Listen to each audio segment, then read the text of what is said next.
Last class में मैंने geometric progression start करा था और ज्योमेट्रिक प्रोग्रेशन में मैंने बात करी थी nth term of GP and sum of n term and sum of infinite term of GP. Geometric progression में नेक्स्ट हेडिंग है हमारा ज्योमेट्रिक मीन। ये बिल्कुल अर्थमेटिक मीन की तरह ही है। क्या है ये हेडिंग?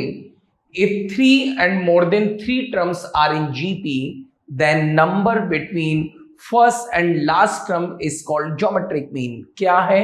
कोई भी जीपी सीरीज है तो जीपी के फर्स्ट और लास्ट के बीच में जितनी भी टर्म्स हैं वो सारी की सारी टर्म्स हैं ज्योमेट्रिक मीन।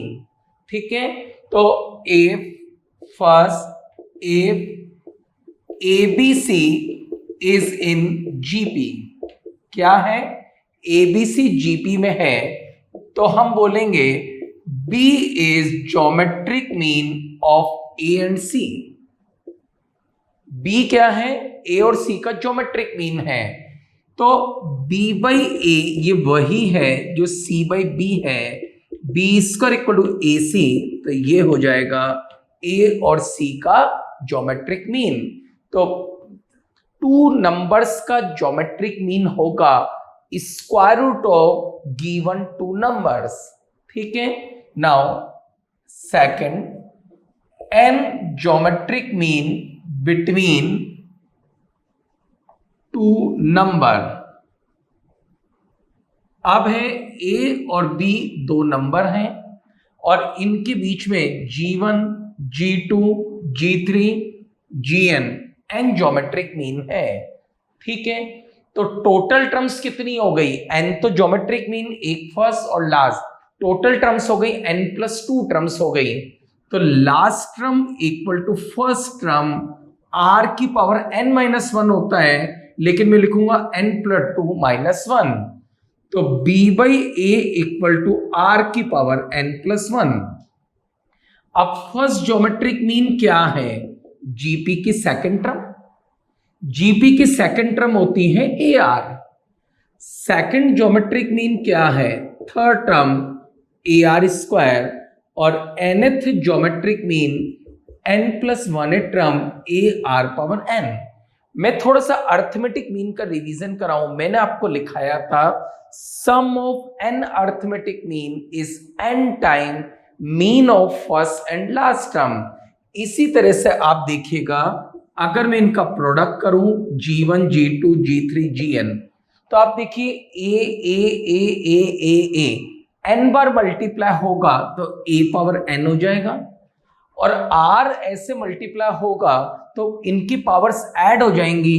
ये हो जाएगा 1 + 2 + 3 अप टू n।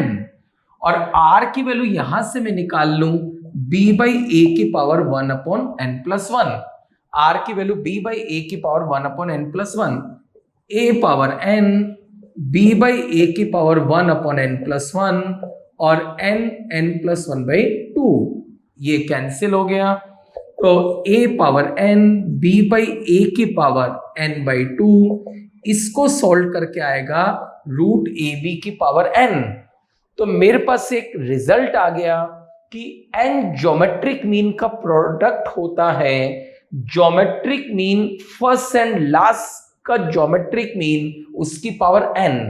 तो ध्यान रखना, n अर्थमेटिक मीन का सम, n टाइम फर्स्ट और लास्ट का मीन। इसी तरह से n ज्योमेट्रिक मीन का प्रोडक्ट फर्स्ट और लास्ट का ज्योमेट्रिक मीन की पावर n।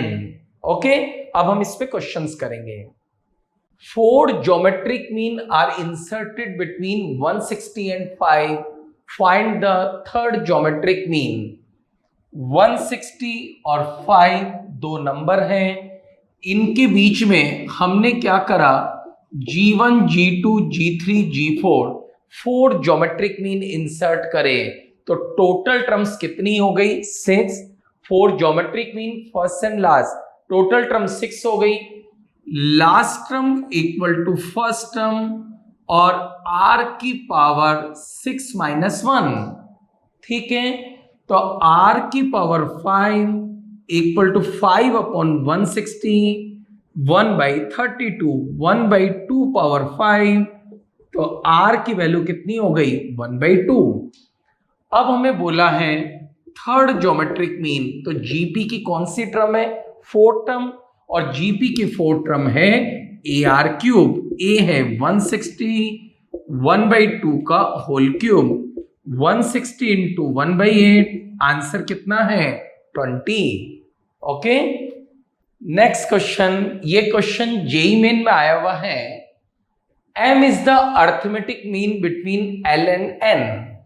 m क्या है, l और n का अर्थमेटिक मीन है।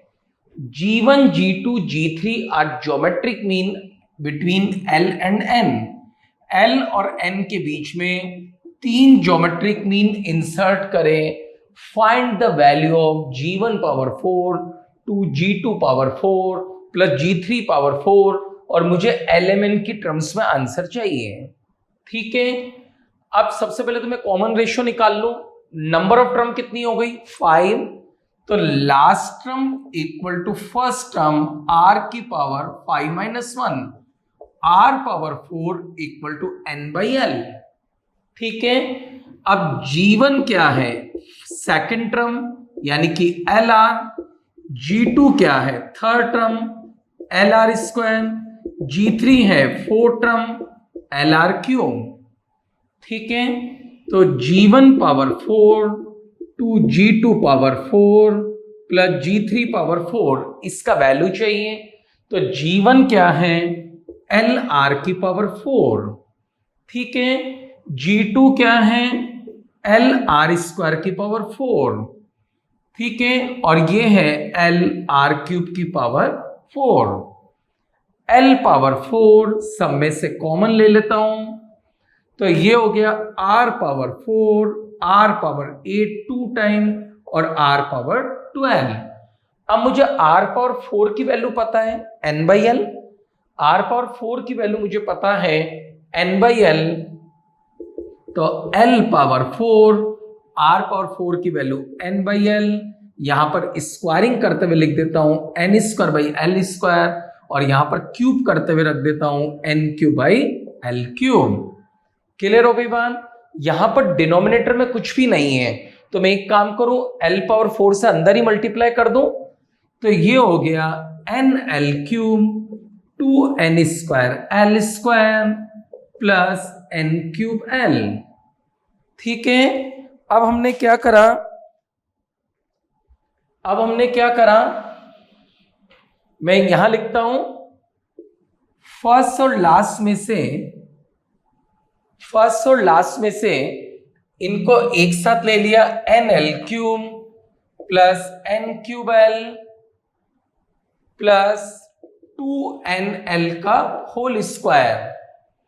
ठीक है, nl³, अब मुझे आंसर चाहिए LMN की टर्म्स में, और मेरे पास एक रिलेशन और है m equal to l plus n/2। मेरे पास एक रिलेशन और है m equal to n plus l/2, और मुझे इन फॉर्म्स में आंसर चाहिए। ठीक है, तो हमने इसमें से क्या करा, nl पूरे में से कॉमन आ रहा है, l² plus n² plus 2nl, nl l plus n का होल स्क्वायर, और l प्लस n की वैल्यू है 2m whole square, 4m² nl, 4m² nl, answer है fourth option. Next question, arithmetic mean of two number is 2 time their geometric mean, find the ratio of the number. Let number is a and b, इनका arithmetic mean a plus b/2 2 time their geometric mean, a plus b/2 2 time geometric mean root ab। ठीक है, अब मुझे ratio of the number चाहिए, तो a plus b by root ab equal to 4। इनको मैं separate कर रहा हूं, a by root ab, b by root ab equal to 4, root a by b, root b by a equal to 4।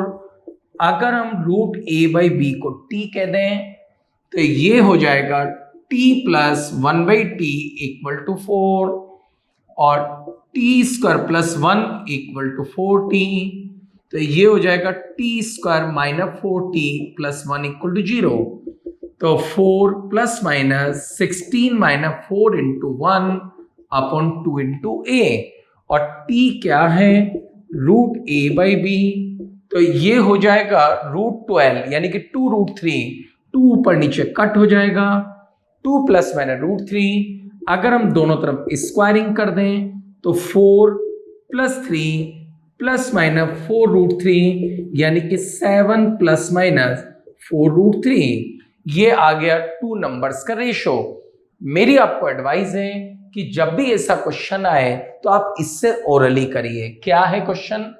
If ratio of arithmetic mean in geometric mean is m is to n, then the ratio of the number is a by b m plus under root m square मैंने n square और m minus under root m square मैंने n square, और अगर ऊपर minus है तो फिर नीचे प्लस लेंगे। ओके, अब क्या है, अर्थमेटिक मीन और ज्योमेट्रिक मीन का रेशो इस क्वेश्चन में 2 टाइम था यानी कि 2:1 हो गया। तो m की वैल्यू 2 रख रहा हूं और n की वैल्यू 1 रख रहा हूं। तो आप देखिए 2 plus minus 4 minus 1 root 3, 4 minus plus यहां पर है 2 माइनस प्लस रूट 3। अब ये आंसर और ये आंसर सेम है। कैसे सेम है? अगर यहां पर नीचे 2 माइनस रूट 3 है और अगर मैं 2 प्लस रूट 3 से मल्टीप्लाई डिवाइड करूंगा, अगर नीचे 2 माइनस रूट 3 है और अगर मैं 2 प्लस रूट 3 से मल्टीप्लाई डिवाइड करूंगा तो यहां पर आएगा 7 प्लस 4 रूट 3 यानी कि ये। और अगर नीचे 2 प्लस रूट 3 है और अगर मैं 2 माइनस रूट 3 से मल्टीप्लाई करूंगा तो दूसरा आंसर आएगा 7 माइनस 4 रूट 3। क्लियर है? तो मेरी आपको एडवाइस है कि आइंदा क्वेश्चन ये जो मैंने नोट डाल के लिखा है इससे आप ओरली करिए क्वेश्चन को। ओके, नेक्स्ट है सपोजिशन ऑफ जीपी। जब मैंने एपी की बात करी थी तो मैंने बोला था ओड वाली टर्म और इवन वाली टर्म। मैंने आपको बताया था इवन वाली टर्म में कॉमन डिफरेंस 2d का चलता है।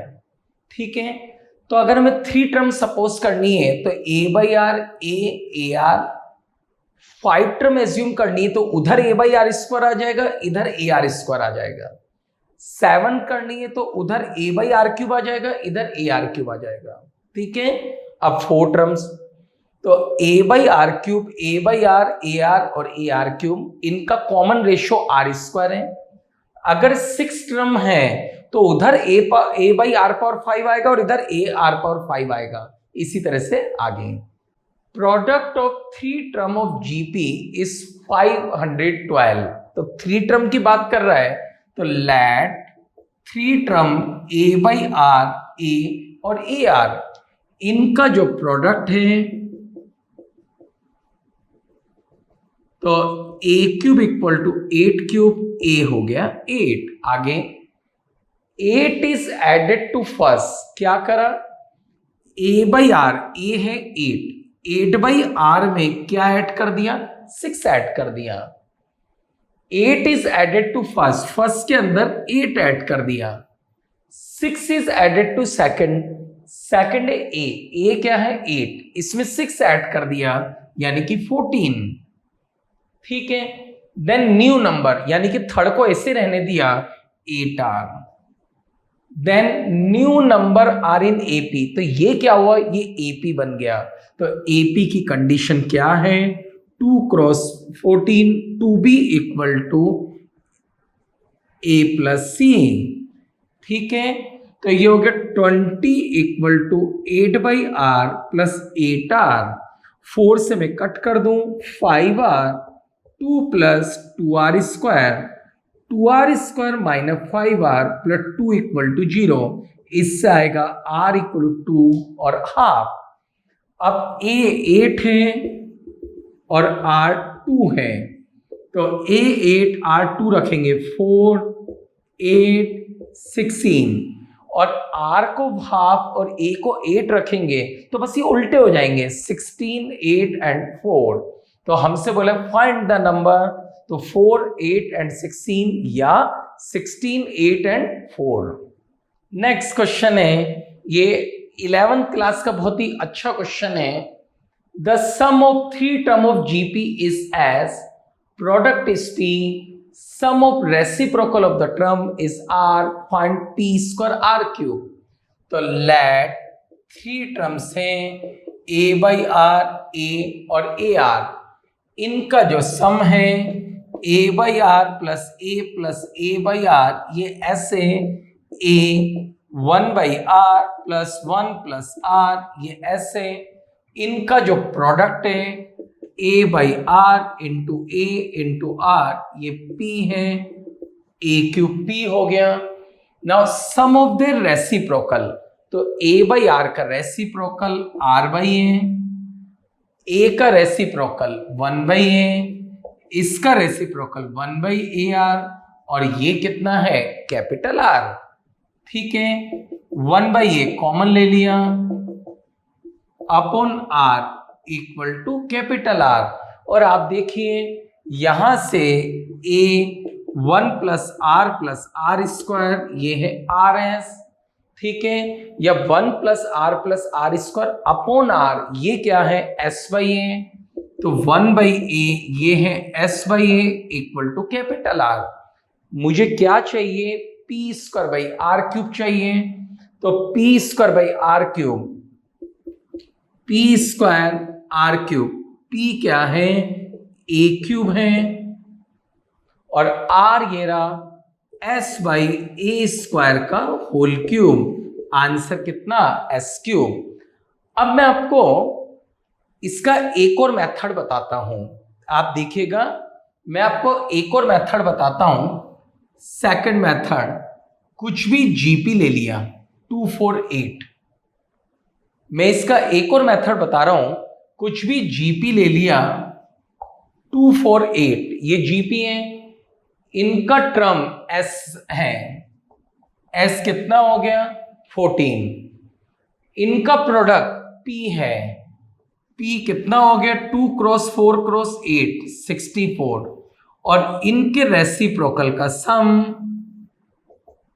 इनके रेसिप्रोकल का सम आप देखिए 8 एलसीएम लूंगा तो 4 प्लस 2 6 प्लस 1 7 बाई 8 हो जाएगा। ठीक है, अब आपको बोला P square R cube 64 square, और आर है 7 बाई 8 का P square R cube whole cube. ठीक है, तो ये बचेगा आप देखिए 8 स्क्वायर, 1 64 कैंसिल हो जाएगा, और एक 8 बचेगा, वो 64 से 8 टाइम कैंसिल हुआ, 7 cube P square R cube, और s कितना है, s है 14, तो ये कितना है 2 क्यूब, तो 14 का क्यूब है ये, यानी कि s क्यूब। इससे ये क्वेश्चन ओरली कर सकते हैं आप, 248 की बजाय कोई और जीपी भी लेंगे, आंसर को उससे कोई इफेक्ट नहीं पड़ेगा। नेक्स्ट है property of an GP, ABC are in GP, a power n, b power n, c power n are also in GP. GP की कोई भी टर्म्स हो, अगर उनकी पावर कुछ भी ले लें तो जीपी ही रहेगा, बस उनका कॉमन रेशियो बदल जाएगा। जैसे 248 जीपी है, अब मान लो 2 क्यूब 4 क्यूब 8 क्यूब, इनको डिवाइड करेंगे तो पहले रेशियो 2 आ रहा था, अब रेशियो 2 क्यूब आ जाएगा। ठीक है, तो अगर इन सब की कुछ भी पावर ले लें तो जीपी ही रहेगा। एबीसी जीपी में है तो लोगे लोग भी लोग सी एपी में होंगे। क्या मतलब, अगर एबीसी जीपी में है तो b square equal to AC, GP की कंडीशन, दोनों तरफ लोग ले लें तो log m into n, log m plus log n होता है, और ये तो एपी की कंडीशन है। तो अगर एबीसी जीपी में है तो उनका log लेने के बाद वो एपी आ जाता है। If ABC are in GP then 1 by a 1 by b 1 by c are also in GP. हाँ, ये फर्स्ट वाले तो केस हो गया, इसमें n की वैल्यू एक तरह से -1 है। Next, product of a term equidistance from first and last term is constant and is equal to product of first and last term। आपको याद हो एपी में क्या था, एक बार रिवीजन कर लें कि अगर कोई एपी है तो sum of the term equidistant from first and last term is constant and it is equal to sum of first and last term. क्या है? जैसे 2, 4, 8, 16, 32, 64, तो आप देखिए 2 और 64 का प्रोडक्ट 128, तो 4 और 32 का प्रोडक्ट वो भी 128, 8 और 16 का प्रोडक्ट 128। तो फर्स्ट और लास्ट टर्म से इक्वल इक्वल आगे बढ़े उनका प्रोडक्ट, फिर इक्वल इक्वल आगे बढ़े उनका प्रोडक्ट कांस्टेंट रहता है, और ये कांस्टेंट वैल्यू फर्स्ट और लास्ट के प्रोडक्ट के इक्वल होती है। Next, A1, A2, A3, AN कोई जीपी है, B1, B2, B3, BN कोई अनादर जीपी है, और अगर उनकी कॉरस्पॉन्डिंग टर्म को डिवाइड करें, A2 को B2 से, A3 को B3 से, नॉन जीरो टर्म्स होनी चाहिए तो भी वो जीपी रहेगा। और एपी में मैंने क्या बताया था, अगर ये एपी में और ये एपी में, तो उनकी कॉरस्पॉन्डिंग टर्म्स को अगर हम ऐड कर दें या कॉरस्पॉन्डिंग टर्म को माइनस कर दें तो भी वो एपी में रहेगा। यहां पर क्या है, कॉरस्पॉन्डिंग टर्म को हम डिवाइड कर दें, और हाँ, कॉरस्पॉन्डिंग टर्म को आप मल्टीप्लाई भी कर सकते हो, मतलब A1 B1, A2 B2, A3 B3, AN BN, तो वो भी किस में रहेंगे? जीपी में। क्वेश्चन देखते हैं। नेक्स्ट क्वेश्चन है, ABC are in GP then A square plus B square, AB plus BC, B square plus C square are in. ABC GP में है, जीपी के टर्म को हम किसी से भी मल्टीप्लाई करें, मान लीजिए मैंने A प्लस C से मल्टीप्लाई कर दिया, मान लीजिए मैंने A प्लस C से मल्टीप्लाई कर दिया, तो ये हो गया A square plus AC, AB plus BC, AC plus C square. ठीक है, अब ABC जीपी में है तो यहां क्या कंडीशन थी, B square equal to AC थी, तो मैंने AC की जगह B स्क्वायर रख दिया, इसको मैंने B कॉमन ले लिया और AC की जगह मैंने B स्क्वायर रख दिया। यही तो मेरे से पूछा है, आंसर किसमें होगा? जीपी में। कई बच्चे ये पूछते हैं कि सर ये दिमाग में कैसे आएगा कि A प्लस C से मल्टीप्लाई करना है, तो मैं आपको एक और तरीका बताऊं। आपको याद हो मैंने बताया था AP के लिए 1, 2, 3 पुट करना, और A square B square C square AP में है तो 125 और 49 पुट करना। अब ABC GP में है तो 1, 2, 4 पुट करा। अब आपको बोला है A square plus B square, AB plus BC, B square plus C square, तो A square plus B square, ये 1 प्लस 4 हो गया। AB है 2 और BC है 8, B square 2 square plus 4 square, 5, 10, 20, और किस में है? जीपी में है। क्लियर हो गया? नेक्स्ट क्वेश्चन है, ABC आर इन जीपी, और एक और कंडीशन दे रखी है, A power x equal to B power y equal to C power z, और क्वेश्चन में पूछा है 1/x, 1/y, 1/z, इसका ये कौन सी सीरीज में है? अब ABC जीपी में है तो B square equal to AC।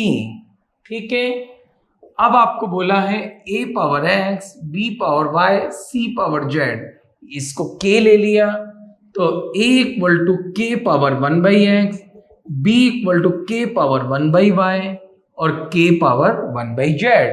ये तीनों वैल्यू हम इधर रख दें तो K की पावर 1/y का whole square, 1/x, 1/z, K की पावर 2/y और 1/x plus 1/z। Base equal है तो पावर को इक्वेट कर सकते हैं, और 2/y equal to 1/x plus 1/z, और आपको बोला है 1/x, 1/y, 1/z किस में है? ये किसकी कंडीशन है? 2 time middle term equal to sum of first and last term. Answer किस में है? एपी में है। नेक्स्ट है x equal to sigma n equal to 0 to infinite a power n, y equal to sigma n equal to 0 to infinite b power n, z equal to sigma n equal to 0 to infinite c power n। हमें दिया हुआ है mod a less than 1, mod b less than 1, mod c less than 1। ये देना जरूरी है, तभी infinite series का सम निकलता है।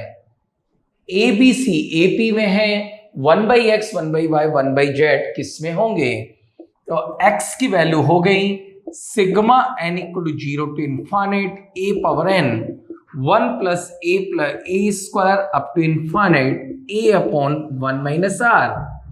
ठीक है, तो 1 minus a equal to 1/x, a equal to 1 minus 1/x। तो a की वैल्यू है 1 माइनस 1/x। और आप देखिए b भी बिल्कुल सिमेट्री में ही है, यानी कि b की वैल्यू हो गई 1 माइनस 1/y और c की वैल्यू 1 माइनस 1/z। अब हमें बोला है A B C A P में है।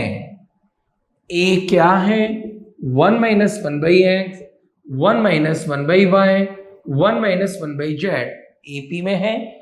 तीनों तरफ 1 1 1 हटा दूं तो minus 1/x minus 1/y minus 1/z A P में है।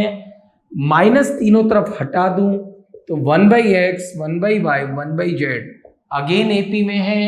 और हमसे यही पूछा है 1/x 1/y 1/z, आंसर क्या होगा? A P.